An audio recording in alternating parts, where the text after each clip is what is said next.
Hello and welcome to Cape to the Cross Apologetics. I'm Tony, I'm Patrick. and we are working our way through Christian Ethics, Four Views. It's the Spectrum multi-view books by Ivy Press. And we have come to the last portion of the last chapter of this book. And what this is two responses to prophetic ethics that was presented by a prophetic ethicist. And so we looked at the first response to prophetic ethics was by Brad Kallenberg, and now we're going to look at Claire Brown Peterson, and then we'll also take a look at John Hare and these last two responses to prophetic ethics. So let's just kind of jump right in because Peterson here is going to kind of catch us up where Hetzel, who was the prophetic ethicist, what he was talking about. She's going to kind of catch us up, and then she's going to be very direct with regard to her concerns regarding prophetic ethics, right? So she begins this chapter by saying, Peter Goodwin Hetzel, Prophetic Ethics, argues Christians are to bring about justice in society through the practices of faith-rooted organizing, embodied solidarity, and daily prayer. Right. And so for Hetzel, she tells us we must set our eyes on ambitious goals for the transformation of society. That's what ethics is all about, according to prophetic ethics. Right. And we must work toward these goals through loving, nonviolent means. Right. He uses the civil rights movement in the 60s as one of his illustrations. She tells us that prophetic ethics thus looks to peaceful struggles such as the American Civil Rights Movement, as I mentioned there, as inspiration for how God's people are intended to engage a larger world. And she says that she's in full agreement with Hetzel in holding that seeking God's kingdom on earth as it is in heaven, Matthew 6:10, means seeking a society that is structured in just ways. However, she has at least a few issues with his particular approach. Right. I'm glad all these people are admitting to wanting a theonomistic Christian nationalism society. So this is an odd predicament we all find ourselves in now. Yeah.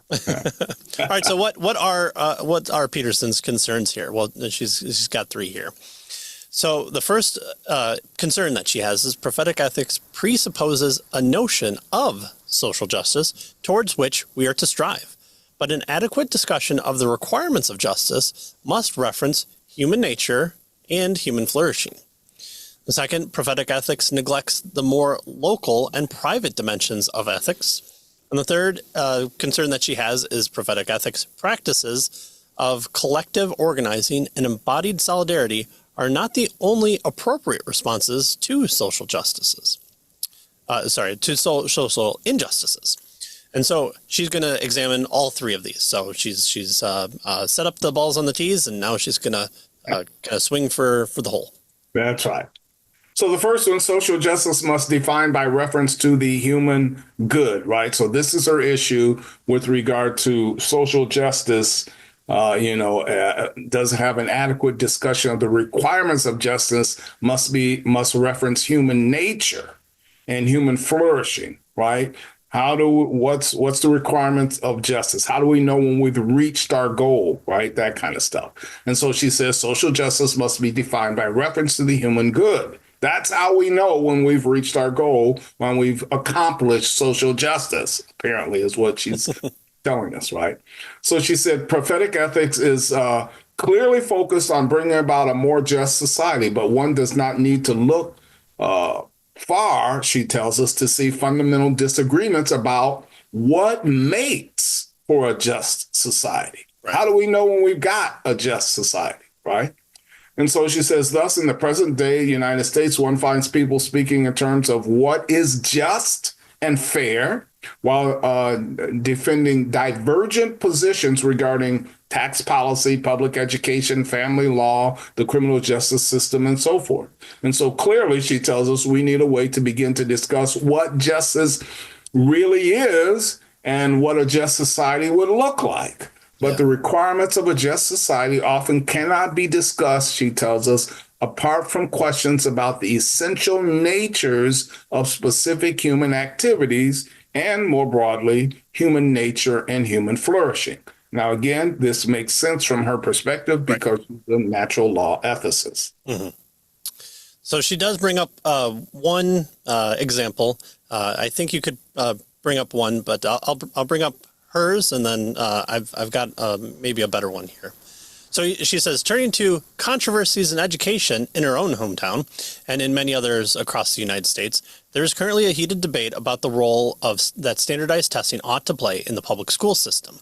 All parties are united in wanting good schools. But while some hold that standardized testing serves this end, others insist that frequent testing stunts childhood curiosity and incorrectly treats only a narrow range of always academic skills as worthy of cultivation. Fundamental to the debate over school testing is thus a debate over what we think about childhood and who we want our children to become. Thus, a robust account of human flourishing must inform the notion of social justice that prophetic ethics urges us to pursue. And again, this makes perfect sense from the perspective of her position and also in wanting to respond to it. And we've kind of talked about this in other presentations. Is it seems sometimes that when we're discussing these four views, there almost seems to be kind of an eggshell encapsulation of others, and it depends on kind of where we think or where we are going to derive our starting point. And it seems like a lot of these could be caught up within a secondary or tertiary outlook. But I was thinking she's kind of going for an easy kind of middle of the road one, but I want to talk about abortion for this one, because I would think that maybe Hetzel has maybe a different outlook, and I don't know. I'm only guessing here, but maybe a different outlook of what human flourishing we're supposed to focus on. Now, what does social justice, your question, I think you're getting at here, look like with regard to the abortion issue, right? Right. Let's take everything of everyone wanting just the good thing and not any of the political backstabbing or backbiting or anything like that, and just talk about, well, maybe there's a good case for focusing on the goodwill and flourishing of the woman, always and forever, and then always on the baby. Or how do those two intersect when they come to a head, if they do ever? And so that seems to be one where the prophetic ethics doesn't really give us an idea. And again, that's what Kallenberg was talking about, was without a why, without a foundation. Here is what she's talking about, without discussing the initial starting point of who we are, and then for Kallenberg, the end point of humanity. I think we're at an impasse here where another outside influence has to come, or we do a sensible and proper thing and have a Bible study. But that I might be showing my cards just a little bit on where I'd want to go. But I think that the what's been presented to us as the prophetic ethics viewpoint, it doesn't launch us into a profitable discussion here. We're just going to be talking about who does the most harm, or who's the most oppressed, or and at that point you're just talking about two oppressed people then, because one side's going to say the woman's more oppressed, the other side's going to say the baby's more oppressed, and then where do we go from there? So right. I think she makes a very strong point here, and I think both Peterson and Kallenberg bring this out fairly well in their presentation. Yeah. So That's school testing, very important, but also homeschool your kids. And then let's talk about abortion. Yeah, good point. Well, and she does in the chapter give another illustration. It's not abortion. Sure. This actually is just the second illustration that she has another one. So I would suggest people need to get the book and, a little more fleshed out in terms of what her illustrations are. Mm-hmm. But anyway, so that's our first issue here, right? An adequate discussion of the requirements of justice must reference human nature and human flourishing as a basis for what justice is all about. And if you don't have that, then, as you said, we're subject to all kinds of forces coming in and telling us, what direction we should go, whether they're even, they could even be secular forces, right? Hmm. Right. All Right. right, her second issue here is the pursuit of social justice, she says, is only one part of the human good. Not only does prophetic ethics need a natural law to inform its notion of social justice, it also needs a broader conception of the goods of human life. More specifically, she tells us prophetic ethics needs to open itself to the more private and local aspects of the good life that a single minded pursuit of a just society will ignore. And I think we saw something like this in Kahlenberg as well. Social justice,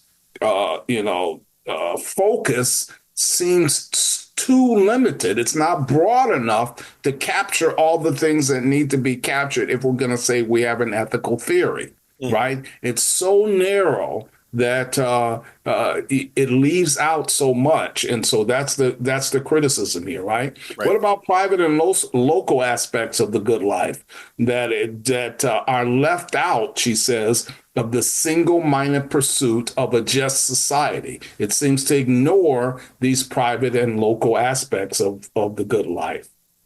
Right. And she's Right. going to talk a little bit more about this. Yeah, and again, Ayn Rand has kind of put her thumb on this a little bit by saying that if you want to talking about marginalization of people, the ultimate marginalization is the one person over the collective of society, and so at that point, then everyone becomes in need of social justice for themselves, in and of themselves, and so what's where does prophetic ethics then point to us? So then she goes on to say that while prophetic ethics is certainly right that the church should be working towards the realization of a more just society, each of us needs to attend to how we relate to those in our immediate circles and whatever individual projects we may be pursuing. Caring for those around us is valuable, even if it's not part of a larger social movement. And she goes on to say that some individuals may even find themselves in situations in which it's simply not possible for them to join nonviolent movements for social change. But any ethical theory, she tells us, should still have much to say about how such individuals ought to conduct themselves. Again, she's criticizing here, saying it's too narrow. It needs to be broader in terms of its focus. She says prophetic ethics, if it is to offer a full theory of ethics, must provide a framework for recognizing that living with compassion, mercy, faith, and fortitude is always highly valuable, even if few outside one's immediate circle see the fruits of one's life and actions, right? There's still an individual aspect of ethics that needs to be lived out by the individual, even if it's not part of this broader bringing in a better social, framework for society. Right. In other words, she tells us it must look more like a collective quest for social justice to find the elements of a life well lived. Yeah. And I think you see that in the early church. You see a small group of people who are they're not calling for revolution of Rome or of society. They're calling themselves to be crucified to Christ and to live that renewed life. And then in the span of 200, 300 years, they are rescuing children from the trash bins, raising them up, getting positions of power, and then overthrowing one of the greatest empires of the West. And that's all being done not through the sword or petition or revolutionary action. It's just people living out and calling people to repentance and faith. And that's an amazing thing to understand, and something that many conquering religions tend to not have at all. There's no going forth with the word that Christianity does and what they accomplish with that. All right, so the practice of prophetic ethics are not the only appropriate responses to injustice. This is her third point here.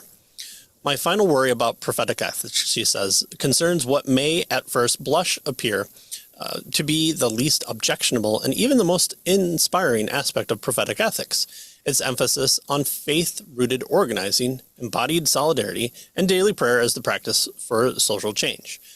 Something that if you kind of, again, take the political nature out of these, I think we'd probably all agree that these are good kind of starting points to do in practice for it. You know, we think about at church having a week of recognizing, praying for life and for doing it as one people, and then going and giving time or money towards funding of alternatives programs or adoption agencies and the like. So I think this is something that she's trying to say that is an agreement among pretty much everyone if we kind of take that look out. But she still has a critique here.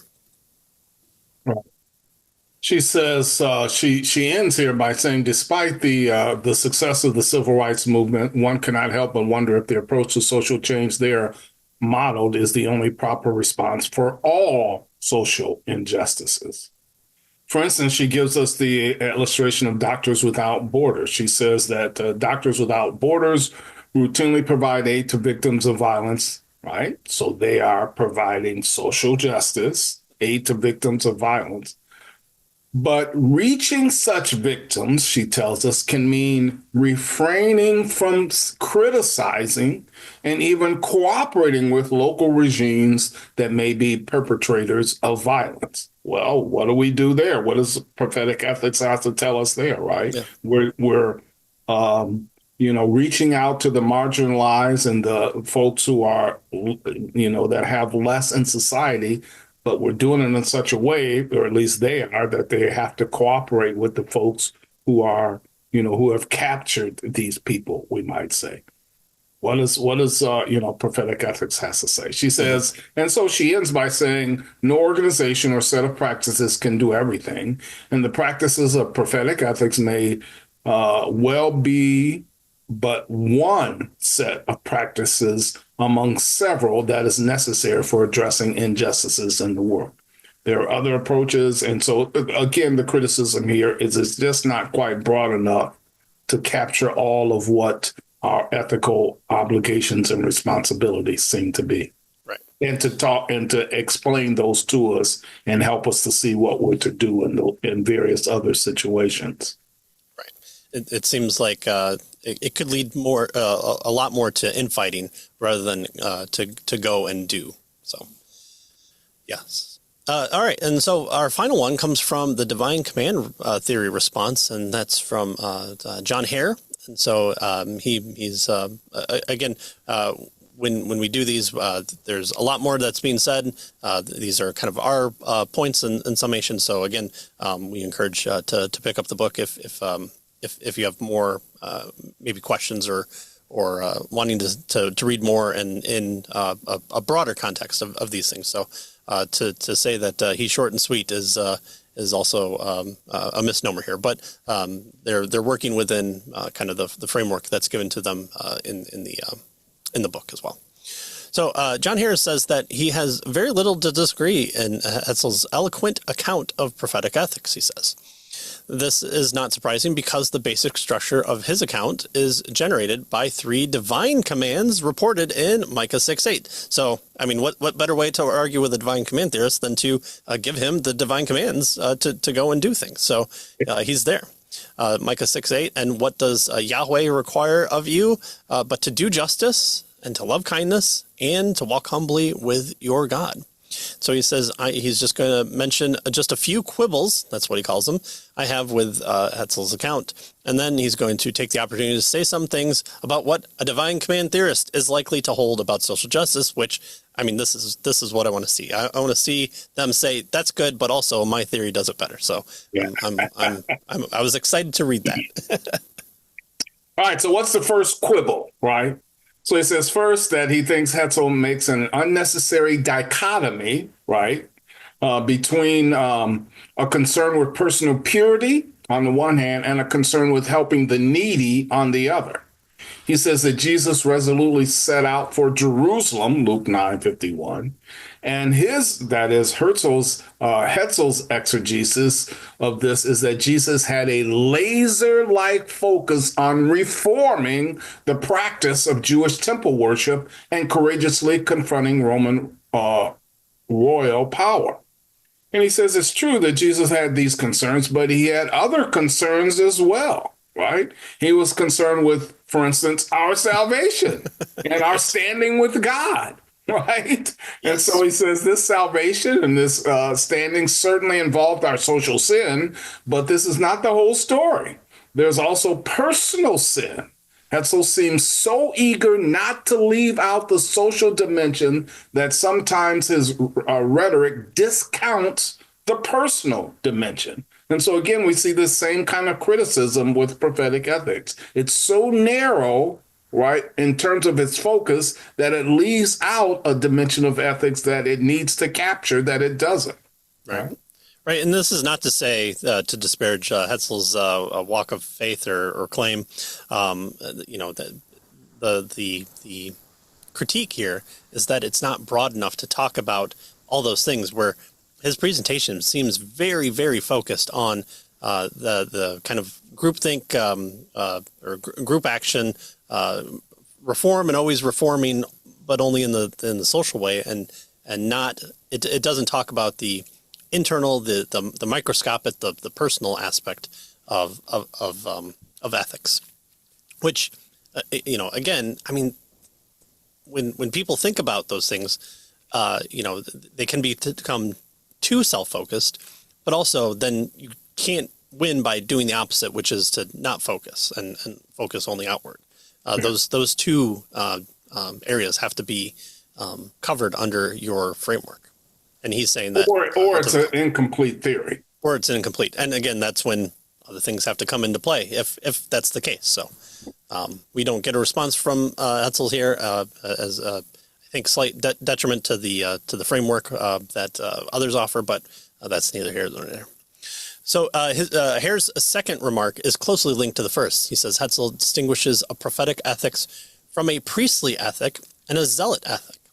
But it might be better to say that Jesus had roles as prophet, priest, and king, and he gives us a share in all three of these roles. Hetzel has emphasized the prophetic, and that is quite appropriate. But we have some responsibilities as Christians that derive from being stewards of the creation. So that would be the kingly portion of it, right? Sure. We're stewards, and so we have that's the king. So we have a prophetic perspective with regard to our responsibilities, but we also have what we might call kingly perspective with regard to our responsibilities, right? Right. We see that in the garden, giving dominion over the land, to work it, to grow it. We see the naming of the beasts of the field and the other animals, and we see it with giving names to husbands and wives, and also to their children of also that. And then the adoption into Christ makes us fellow brothers and sisters with Christ, and we're called to be like him. And whereas he's king, we're called kind of the princes of sharing in that, and to go into the world and to teach and baptize in the name, and that heraldness is to speak on behalf of the king, which is an important aspect of the Christian walk there. All right, so Hare goes on to say that Hetzel has emphasized the prophetic, and that's quite appropriate. But we do have some responsibilities as Christians that derive from being stewards of creation. And so we have responsibilities as Christians that involve holiness and sacrifice in a way foreshadowed in the teaching of the Hebrew Scriptures about the priests. So there's a priestly perspective. So both prophet, priest, and king, that's how Jesus is described. And he says a certain aspects of each of those are part of our responsibilities too. How are we priests? Well, priest kind of, was the link between God and man. And by sharing the gospel, now we can bring, God can use us to bring this link between God and man. So there's a priestly aspect of it, right? And so it's all three. It's not just prophetic. And again, he's suggesting Hetzel's position doesn't give enough. It's rather narrow. His final quibble, he says, is about improvisation. The comparison of Jesus' teaching and the Christian life to playing jazz, what Hetzel was doing, he says, is brilliant and illuminating. But like all such comparisons, it has limits, and in this case, the limits are important. Did Jesus improvise on Scripture when he preached and taught? Right?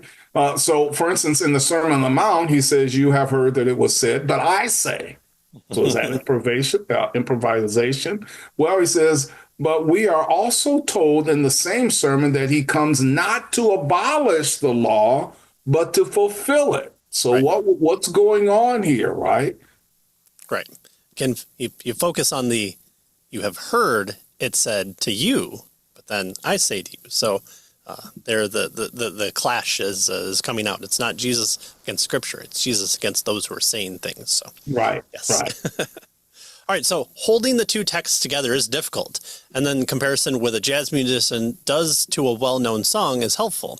But we should also say that what Jesus does with the law is normative for us in a way that jazz musicians riff in a not normative for future improvisations on the same song. So again, that's one of the things about jazz is you go one night and you could hear kind of the same start, but it's always going to be kind of a different outcome in the end, or it could divert wildly. You could have the drum solo at the beginning and the guitar solo at the end, or they could be more low key instead of upbeat. So, if the initial point gets us to the same or to different endpoints, then where does that improvisation kind of help in this regard, especially if we're wanting to say like, this is the way we should do something. We ought to do this, and so. That seems to not be so helpful here. And he goes on to say that his point is simply that there is more to Jesus' authority than that of a master musician, whose example we want to emulate. Again, he says he's not disagreeing with Hetzel. He's just pointing out the need for more philosophical work. All right. And then finally, he gives us what we've kind of summarized here as his position with regard to this. He says the main point of his reply is to say more about the position of the divine command theorists about social justice. And the basic point, he says, of the theory, that is the divine command theory of ethics, is that it's God's command that makes something morally obligatory or morally forbidden. So if we want to know what our moral obligations are with regard to social justice, we should ask, what does God command? And Christian divine command theory, he says, tells us that we need the commands and the life of Jesus to give us a sense of what justice requires. We don't just look at what Jesus did with regard to, social justice and his prophetic work, but we also have to look at what he has commanded. And that helps us to understand what justice requires. And Right. so again, there's a criticism here of Hetzel as being too narrow in his perspective. Right. Is it appropriate to overturn all the tables, or are there certain particular tables we are to overturn? Yeah. Having your parents set a nice meal before you, overturning that table as a response to social injustice might not be the same perspective as what we see when the money changers and the traders of animals are conducting business within the confines of the temple of where the Gentiles are supposed to come in. There might be a little difference there when it comes to it. All right, so that is all the responses. That's the end of the book. There's no summarization there to say who the winner is. So that's up to you to decide, or maybe none of them have convinced you. And so again, this is a good, unique outlook, I think, on different books. And I do like the formats for these types of books, because it gets you into perspectives from people who hold those different perspectives and then responses to them. And so it might not be everything that you could possibly want, and the book would be way, way longer.